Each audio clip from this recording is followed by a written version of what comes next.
Hi guys, welcome to spoken English tutorial. आज हम सीखेंगे कुछ important phrases.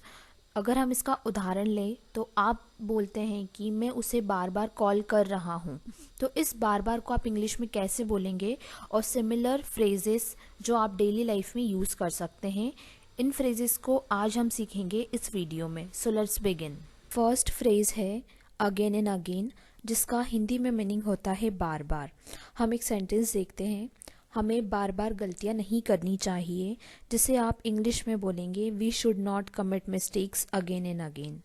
We should not commit mistakes again and again. Next phrase है now and again, जिसका हिंदी में meaning होता है कभी कभी या कभी कभार। हम इसके 2-3 सेंटेंसेस चेक कर सकते हैं, जैसे कभी कभी मुझे मम्मी के साथ शॉपिंग पे जाना पड़ता है, मैं कभी कभी बिजनेस के काम से भोपाल जाता हूँ। यहाँ पर हम एक इंग्लिश में सेंटेंस देख लेते हैं, महान प्रतिभा कभी कभार उत्पन्न होती है, जिसे आप इंग्लिश में बोलेंगे now and again a genius is born. Now and again a genius is born. Next phrase है ऑल इन ऑल, जिसका हिंदी में मीनिंग होता है सर्वे सर्वा, या फिर आप बोल सकते हैं सभी कुछ। इसका हम एग्जाम्पल लेते हैं, अगर कोई सा बिजनेस है, उसमें उस बिजनेस में आपने एक मैनेजर हायर किया है, तो वो मैनेजर को ही आपके पूरे बिजनेस की इन्फॉर्मेशन होगी, क्योंकि वही सारी चीज़ें मैनेज करता है। तो उस केस में आपका जो मैनेजर हुआ वही सब कुछ हुआ। ठीक है, तो हम इसका एक एग्जाम्पल ले लेते हैं इंग्लिश में। अपनी बहन की शादी पर मोहन सर्वे सर्वा था, जिसको आप इंग्लिश में बोलेंगे in his sister's marriage Mohan was all in all. In his sister's marriage Mohan was all in all. Next phrase है बैक एंड बैली, जिसका हिंदी में मीनिंग होता है कपड़ा और रोटी।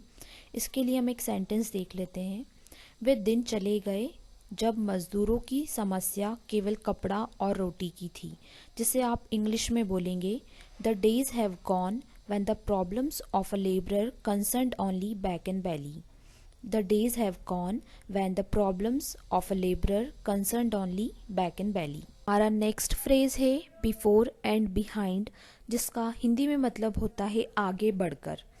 अगर हम इसका एक इंग्लिश सेंटेंस देखते हैं, द्वितीय महायुद्ध में हमारे सैनिक बॉर्डर पर आगे बढ़कर लड़े, जिसे आप इंग्लिश में बोलेंगे in world war second our soldiers fought before and behind. In World War II, our soldiers fought before and behind. Next phrase है betwixt and between, जिसका हिंदी में मतलब होता है आपस में आधा आधा बांटना। आपने देखा होगा बहुत से लोग अगर घूमने जाते हैं तो वो बोलते हैं कि हम आधा आधा खर्चा बांट लेंगे। तो हम ऐसा ही एक सेंटेंस देखते हैं, जो कुछ वे कमाएंगे वे आपस में आधा आधा बांटेंगे, जिसे आप इंग्लिश में बोलेंगे whatever they earn they will share betwixt and between. Whatever they earn they will share betwixt and between. Phrase है ब्रेड एंड बटर, जिसका मीनिंग होता है जीविका अर्थात रोजी रोटी। अगर हम इसका एग्जाम्पल ले तो आपने देखा होगा अभी लॉकडाउन में बहुत से लोगों की नौकरी चली गई, जिसकी वजह से उनके पास पैसा नहीं होता था, तो वो खाना नहीं खा पाते थे। आप इस सिचुएशन में अगर किसी से बातचीत करते हैं तो आप ये फ्रेज़ यूज़ कर सकते हैं।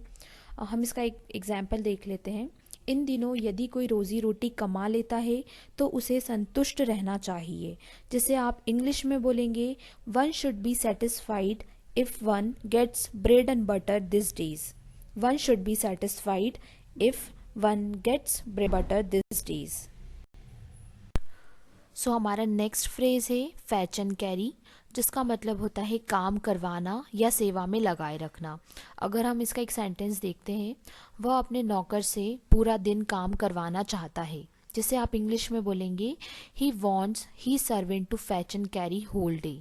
ही wants he servant to fetch and carry whole day. Guys, हमारा नेक्स्ट फ्रेज है पिक एंड चूज, जिसका हिंदी में मतलब होता है ध्यान से चुनना। इसका हम एक सेंटेंस देखते हैं, हमें अपना भविष्य समय रहते सावधानी से चुन लेना चाहिए, जिसे आप इंग्लिश में बोलेंगे we must pick and choose our career before it is too late. We must pick and choose our career before it is too late. हमारा नेक्स्ट फ्रेज है एवरी नाउ एंड अगेन, जिसका हिंदी में मतलब होता है बीच बीच में आना। इसका हम एक सेंटेंस देखते हैं, वह मुझे देखने के लिए बीच बीच में आती है, जिसे आप इंग्लिश में बोलेंगे she comes to see me every now and again. She comes to see me every now and again.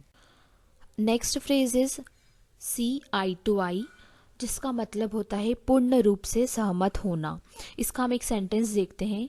वह कई बातों पर मुझसे असहमत रहा। गाइस, आपने देखा होगा कि जब हमारी किसी से फाइट होती है तो बहुत सारी हम आर्ग्यूमेंट पास करते हैं। तो कुछ बातों पर सामने वाला आपसे सहमत नहीं होता और कुछ बातों पर आप सामने वाले से सहमत नहीं होते। जब आप ये किसी को आप एक्सप्रेस करना चाहते हैं कि आप कुछ बातों पर सहमत नहीं हैं किसी से, तो आप ये बोल सकते हैं वह कई बातों पर मुझसे असहमत रहा, जिसे आप इंग्लिश में बोलेंगे he did not see eye to eye with me on many issues. He did not see eye to eye with me on many issues. So guys, next phrase है फेस टू फेस, जिसका मतलब होता है आमने सामने। इसका हम example देखते हैं। हमने आमने सामने बातचीत की है, अतः हम एक दूसरे के दृष्टिकोण को समझ सकते हैं, जिसको आप इंग्लिश में बोलेंगे we have had a face to face talk, so now we can understand each other's point of view.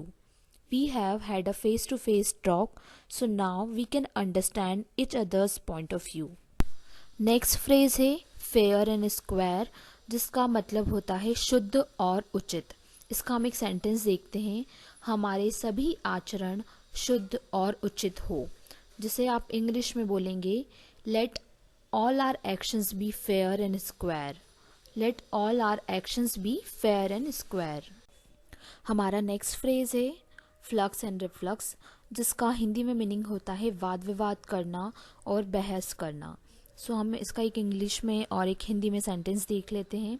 बैठक में बड़ा वाद विवाद होता रहा, जिसे आप इंग्लिश में बोलेंगे there was a great flux and reflux in the drawing room. There was a great flux and reflux in the drawing room. हमारा नेक्स्ट फ्रेज है गिव एंड टेक, जिसका हिंदी में मीनिंग होता है आदान प्रदान। सो हम इसका एक सेंटेंस देख लेते हैं। जीवन में सदैव आदान प्रदान चलता रहता है, जिसे आप इंग्लिश में बोलेंगे it is always give and take in life. It is always give and take in life. Guys, इस वीडियो को आप 2 से 3 बार देखिए और इन फ्रेजेस की प्रैक्टिस कीजिए।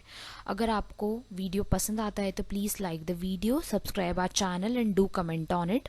एंड गाइस, अगर आपको इन फ्रेजेस में कुछ डाउट्स है तो प्लीज़ कमेंट करके आप पूछ सकते हैं। Thank you for watching this video.